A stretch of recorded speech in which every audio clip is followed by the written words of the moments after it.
Զուգահեռ սահմանադրական դատարանը շարունակում է ընդդիմության դիմումների քննությունը։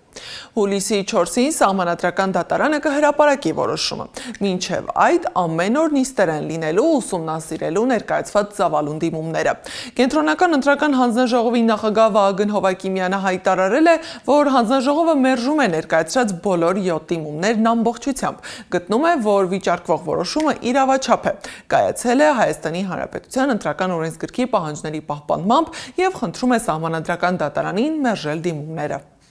Թերություններ, այո, թերություններ եղել են։ Եվ մեր խնդիրն է, որ բոլոր ընտրություններից հետո բոլոր թերությունները վեր հանենք եւ շտկենք։ Եվ պես ուղղակի հայտարարել, որ եղել են ու վերջ չէ։